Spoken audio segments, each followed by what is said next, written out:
it's a blessing for us, all of us, today evening that we have a pleasant surprise that Shekhar sir is also with us in the meeting.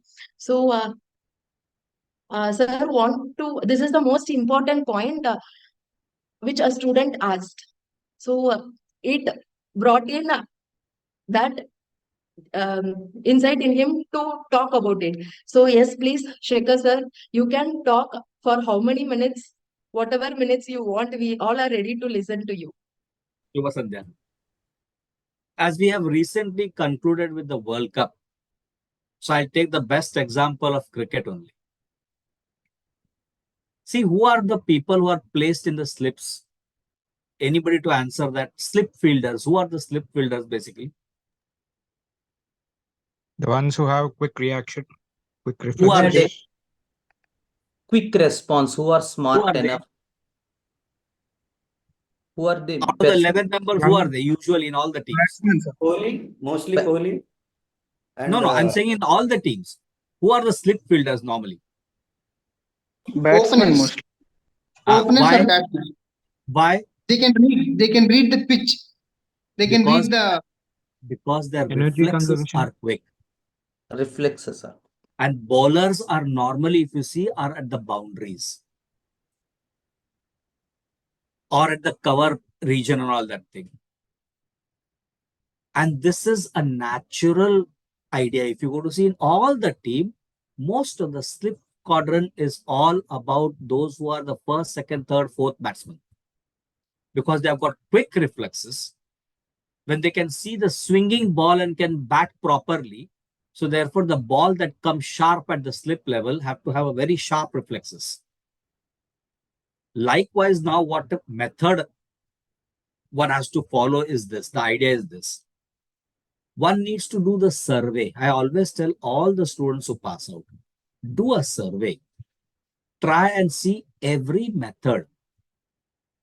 Like the buffet system that is there. We tend to first survey.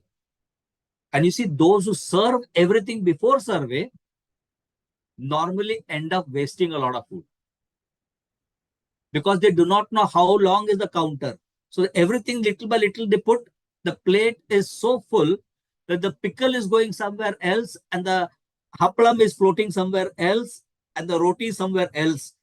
And they do not know what they're actually eating.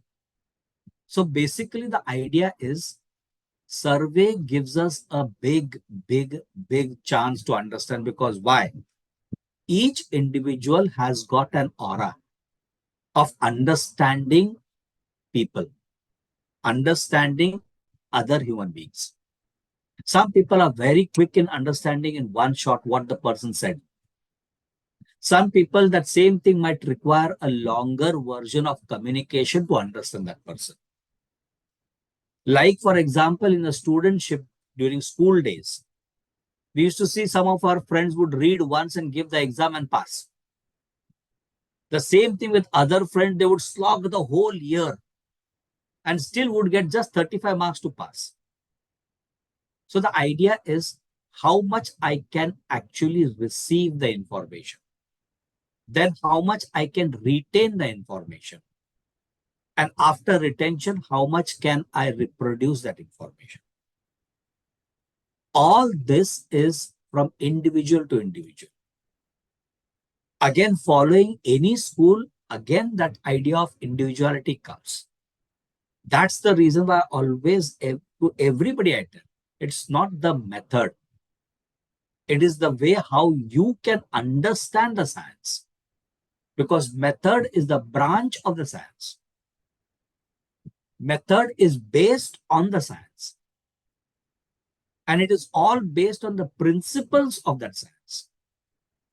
So ultimately, homeopathic principles is the root. The method is the branches of that root. And that is how quick you can understand what type of route you want to take. If I have to take from Bombay, if I have to go to any other city, and I know there is air route, I know there is train route, I know there is road route. If I really want to watch the beauty of the nature on that route, I would prefer the road route, and I have got ample amount of time. But if I got lesser time than that, I would prefer the rail route. And if I have no time, then I'll not enjoy the nature, but I'll reach quickly. Ultimately, what am I doing? Different routes I'm taking, but reaching to the destination. So likewise, the choice making of what method to follow. As all of you all said, each method has got its due respect. Each method has got its due limitations. Not by method, not by science, but by me. How much I can pick up that method. How much I can actually implement those particular qualities that are there in the method in my practice. Another aspect of it, one method for 100 patients, not possible. You will need to have 10 methods for 100 patients. Now, some people who are practicing in remote villages, if you are trying to really do sensation type of understanding, it is going to be very difficult. You are going to ask, for example, if you're thinking of piprasi and you're going to ask, oh, how does that vegetable, when it falls on the tongue, what is the sensation over there? He will say, damn fool, what I know, what is the sensation? I know what is the food. I know how to eat it. That's all I know. So these type of tactics cannot be used where the person is not well qualified or the surrounding environment that is there. Or neither we can ask a poor farmer what are your choices of food. Do you expect him to tell you burger and pizza and donut and all that thing? No. So there again, we have to mold ourselves, right? So when we are in the way of asking the question, when we are molding, similarly, the method also has to be molded according to the person who is there in front of you. What if a person is not able to tell you the details of his complaints? Then at least we should be able to extract location, sensation, modality, concomitant, and repertoire and give the remedy. Or are you going to struggle over there and say, no, sensation method only I'll do? Or any other method for that matter? No, it's not a question of method. The idea is looking at the situation, that the person in front of me, where is he coming from? What is his IQ level? Whether is he extroverted, whether is he introverted, whether is he shy person, whether is he qualified person, his environmental situation, what it is, all makes us to mold accordingly. And therefore, our entire process, as we say, every case is individual on its own merits. So why should one look at only a method? Because method also will be individualistic. Depending on the moment of time, at that moment of time, when you're coming across the person, whatever you are going to take the decision, how to go about with it, as long as you're doing, I repeat, as long as we are doing justice to the patient by giving them the recovery. Ultimately, the patient is not going to ask us, what method did you use? Nobody is going to be bothered to ask. As long as I am feeling better is the ultimate this thing. So the report card is what? The report card is based on his or her improvement. The report card will not give you the title, I use this method. So let us not be worried about the method. For us, the whole idea is, are we able to apply genuinely the principles of homeopathy based on those concrete principles? I am treating the patient so that the person is free from any sort of restricted life, what we call disease. Is he free from that? If we have done that job, we have really done a miracle for that person. So this is the most important idea. And the bridge between this entire thing, between the homeopath and the patient, is nothing else but the case taking. Because method and all will come later on. First is the case taking. And the case taking is the basic on which the entire thing will depend on. Where you keep one side, you keep the materia medica, one side you keep the repertory, and the other side you keep the organon. The string that ties all this up is the art of case taking. And what is very important is how good am I going to gather the information. Then comes the idea about what do I do with this information? How do I put this information? And then the idea about what comes the outcome of the information, that is the remedy.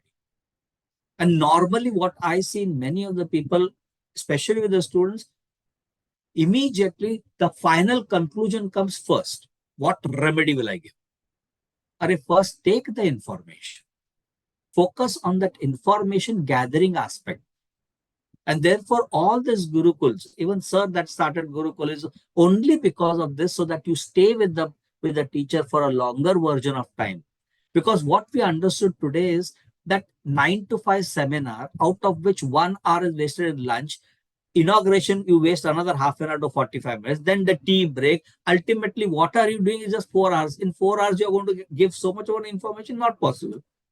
So it is just a method of giving an information, something like this exists. That is seminar. Whether you call it seminar or webinar or anything. So the idea is seminars, webinars only give us an introduction to a particular ideologies. Gurukul is where you shape those ideologies into a proper way so that the person really gets polished.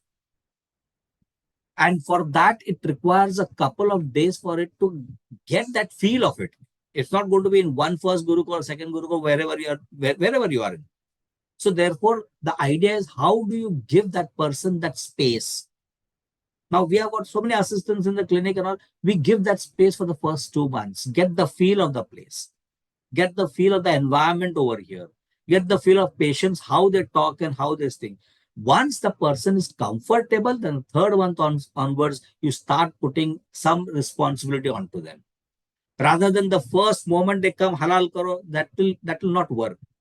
So the idea is, even in cricket for that matter, you get the feel of the pitch in the first 1 or 2 overs. And then you start, adjusting your pace according to the pitch that is there. Similarly, even with the eagle for that matter, it will first survey, then it will spot the prey, then it will zoom the prey, and then the dive. It doesn't get dive moment it sees anything, it doesn't go and dive everywhere. So that is not the way. So when you follow these steps of understanding what's the difference, and then coming to a proper way, okay, I can understand this type of whatever this person, my aura matches. As we always say, each one doesn't match with everybody's aura. And this happens with life also. In schools, we do not have all the 60 people in the class, we are best friends, everybody. No, we still have a group of 4 or 5 people only. And that group remains till the end. Why? Because there is some aura that matches. Likewise, there is some aura that matches automatically with somebody's way of working. Then it may be homeopathy, it may be any multinational company, it may be anywhere. And therefore, you will see when that aura matches, something that clicks. Maybe the person's nature might click. Maybe the way the person approaches to the patient might click. Anything that matches. Then there is the interest develops. And once that interest develops, then the person develops passion. You see the same thing even with a child. Study, study, study. The child will not study. Unless and until the child feels like studying. Howsoever you make the child to forcibly study, it is very difficult. So it does that spark that is there. And therefore, what I do is trying to understand the person. What is it that is fitting for that person? What is the aura of that person? I try to rectify in the first 1 or 2 months. See how it is going on. And then slowly, gradually see the strengths and the weaknesses. Accordingly, then I try to tell them what is the weaknesses that you have and how should you polish.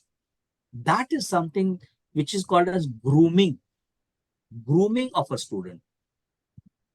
And that grooming is not possible when we are just doing in a time limited space. In a short space, it cannot be possible. Therefore, I always call it as webinars are something like, webinars are something like T20. Seminar is something like 50 over. And a Gurukul is something like a test match, where you are refining, properly carving yourself and playing with a length of time. Test match, you cannot play like T20. By no means. And if you are going for a webinar, in that 2 hours, you have to gather whatever information you are getting and make a note of all the things. So it's a total different ballgame. So therefore, for me, the idea is the clear understanding is what should be my approach? What am I good at? How do I analyze that thing? What should be the process of my approach towards what I am good at? Now, if you see on a ratio, automatically develops. Some people will be really getting a lot of skin cases. Have you ever noticed? Some people will be having a lot of plant cases. Some people will be having a lot of mineral cases. I wonder sometimes what could be the reason. The reason could be that my aura fits with that particular thing. Therefore, I see a lot of those cases with absolute good result. Somebody are automatically becoming, joint specialist because they are getting a lot of cases. So it all depends upon how in what environment you are, what you are good at, which is natural instinct. They can get the details of any sort of lung infection. If it is that, they can get very nice details of everything and prescribe the remedy. And they become chest specialists in homeopathy. I've seen so many places where I've seen these type of people. I said, and then they asked me, is it right thing? I said, it is right. What's wrong in that? You can just specialize in one of the field. If you see a lot of cases in your area, you can definitely specialize in that field and be master of it. And finally, you're practicing homeopathy only. And you're good in that particular field of that particular arena of lung infections and all that thing. What's wrong in it? Some people are good in, kidney stones and gallbladder stones. Very good result they have got. So if you're developing that thing, there is no issue about it at all. So the idea is very, very clear. Let us not just get into pathy and what is right and what is wrong. There is nothing called right and wrong. Everything is right. Sir, one more point to add here, sir. Yes. Sorry for No interrupting. problem. Yes. No problem. My experience with you with all these 4 5 years, what I saw is whatever method, sir, but still your case taking, your way of this P formula, everything, when we go in a right way, then you can choose which bowler we have to bowl the last death overs. That comes in the end part, but this formula, this way of case process, this pause, the scientific pause, the observation skills, everything will definitely help to whatever method we are going to do in the last for giving a remedy. But case process, this is the best thing we can do. With many cases I found, because at one point of time these cases will not land into sensation method, but still this idea, this theme, this process of case taking will definitely make us understand the person in front of us in a better way. Instead of judging and concluding him into one thing, it will make him understand, make us to understand him in a definitely better way, sir. Perfectly correct. Because, the reason behind it is, many of them ask me, why did it take such a long time for you to come up with one book? And for me, it was not a question of one book to write. It was not the question of gather some information and put it in a different way. For me, the idea was, when I am also struggling, my colleagues are struggling. Where are they struggling? They're struggling in the art of conversation. And what is our daily bread and butter? Our daily bread and butter is the art of conversation. हम लोग कोई हथियार नहीं वापरते. We are not operating anything. What are we exactly doing? Basically is nothing else but conversing with somebody. And that becomes the major platform on which our entire future and life and career depends on. It doesn't depend on the books. It doesn't depend on theories. But what it depends on is, how do I converse with a person and how do I take that person over the entire history that the person is going to give me in that 1 hour's time. People celebrate 25 years of anniversary, 50 years of anniversary. But I tend to ask them without fail whenever I'm invited, have you really understood your spouse? Not one till today. In my quest, I've heard that they have understood. So the whole idea was to understand what is this conversation. There came the idea. Questioning should be correct in order to take that conversation ahead. Because patients are talking something and what are we asking is completely different thing. And that is where the big problem used to happen. And the patient would simply get up and say, I don't know what to tell you. I'm not understanding what you're asking me. I cannot go ahead. Why these things are coming up? These things are coming up simply because have we ever reflected on our question that we have asked? And does that question has any meaning to whatever prior to that question what the patient has said? Because the question becomes the link between two paragraphs what the patient speaks. And therefore, our question is the bridge between that story that the person is giving. It connects the entire aspect of that person's life story, whatever they're telling. And not only the patient, even with anybody, our friends, our colleagues, anybody. If we have the word friction in human being, it is only because of one reason, that what the person is telling and what are we asking, it is not matching at all. Both of them are not on one page. Each one are with their own imagination and own delusions, and therefore there is a friction. Therefore, there is no proper communication that is happening. That is needed to be understood. So I thought this book will really bring in at least a bit of changes. Eventually, it's not about knowing the remedy.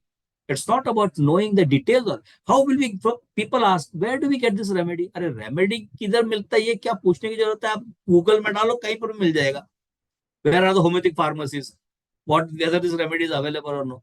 But ask, what is the difficulty in conversation? Here I'm stuck.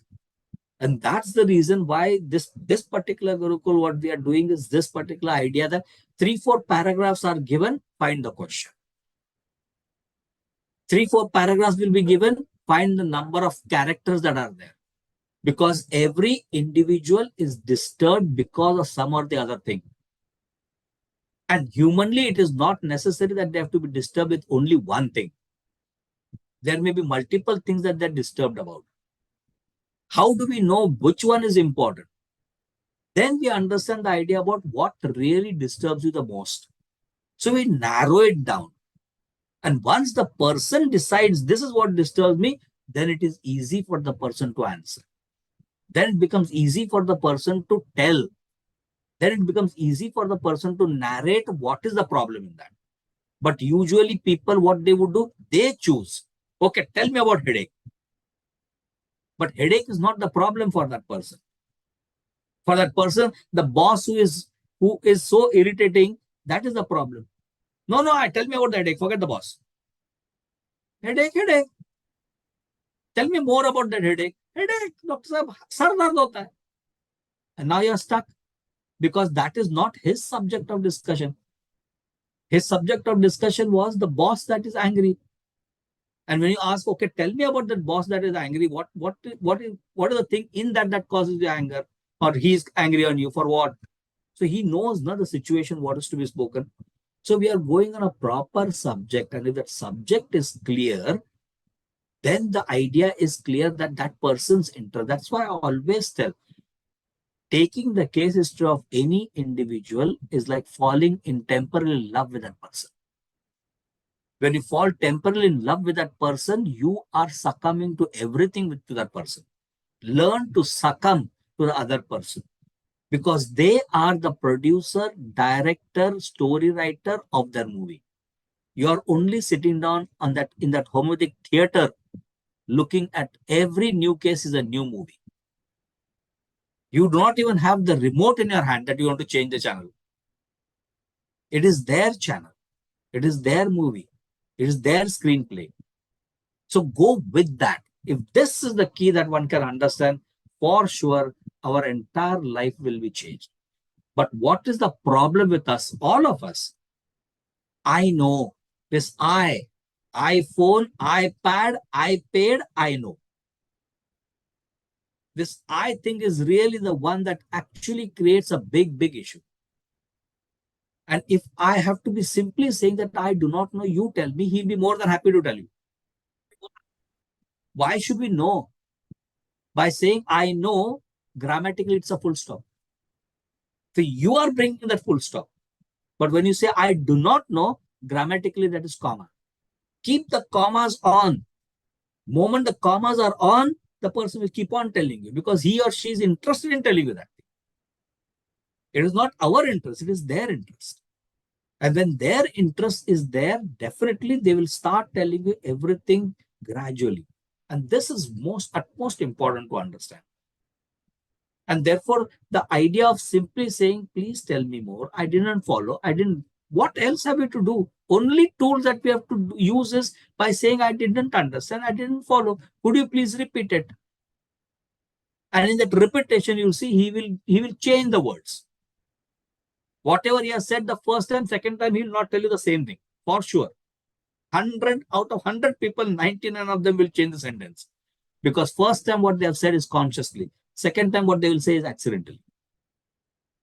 This also is true. You ask them to repeat, the first time that they have said was with complete knowledge. Second time when they have to repeat that, they fumble.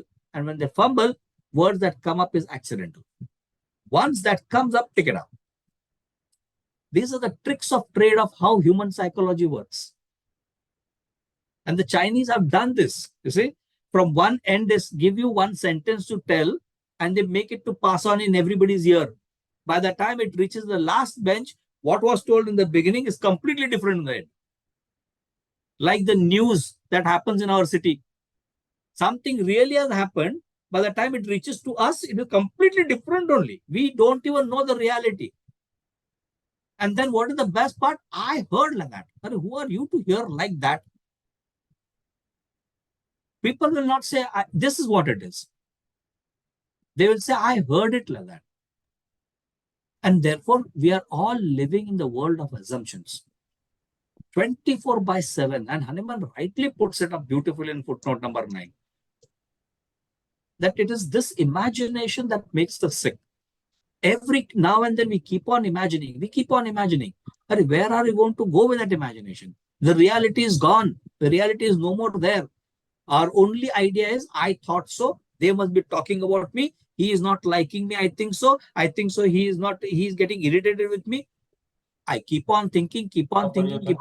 That is not the reality. So this is the key factor that one should actually stop doing in order to be in the moment of now. And that's the reason why I'm coming up with this idea about past tense, present tense, and future tense. You see, every conversation has either the past tense or the future tense, but hardly anybody has the present tense. Only if I would have done that, past tense. I am planning to do something like that, future tense. So when it is future tense, our question should also be pertaining to future tense. If it is past tense, then our question should also pertain to past tense, because that will make sense. Only if I had done that, and the doctor asking, what will happen? What do I know? Because he has not gone in the future tense, he's in the past. So our question should be, what you would have done that time before? So that will make sense. I would do these things. Why? Because he is in that tense. So therefore, that also makes a huge difference. And these are common things which has been taught to us in English grammar. It is not something new. But what has happened in today's Gazette world is we have lost the grammar. That is the problem with all of us. We have lost the grammar. Otherwise, there's nothing new in it.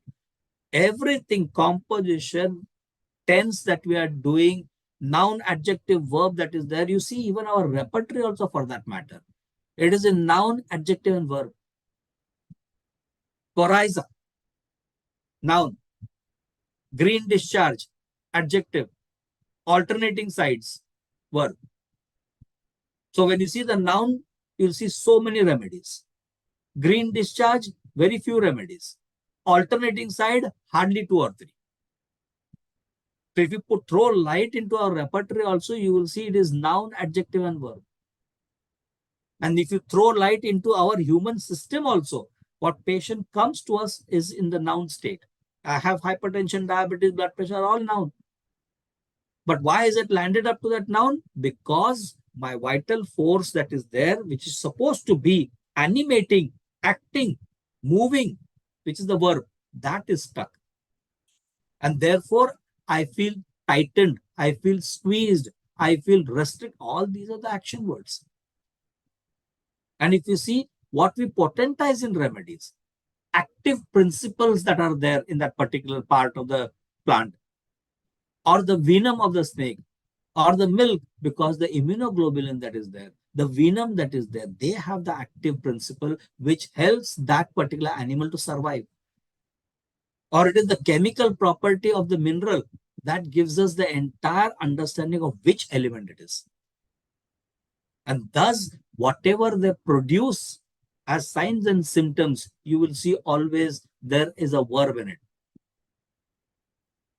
And therefore, if you remove the verb from the remedy, any remedy, if you just put it in Google and see, remove the verb and then read the remedy, it has got no meaning. And thus, the alkaloids of the plant are the things that have got verb. The effect of alkaloids, the effect of venom, the effect of milk, the effect of all these things, blood of the animal is something that has got the verb in it. The chemical property has got the verb. So all this is something that is grammatical understanding. And it has got complete sync with what Hanuman says about vital force. It is that substance, that energy, which animates, which makes this material body to move. That means it has energy.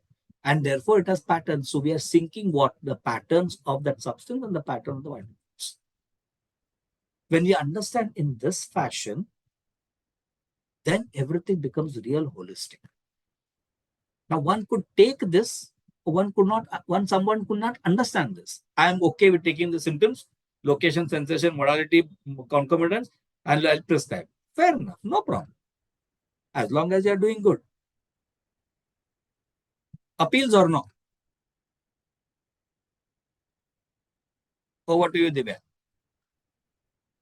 Thanks a million, sir, for giving us this pleasant surprise. It's always a blessing to hear from you.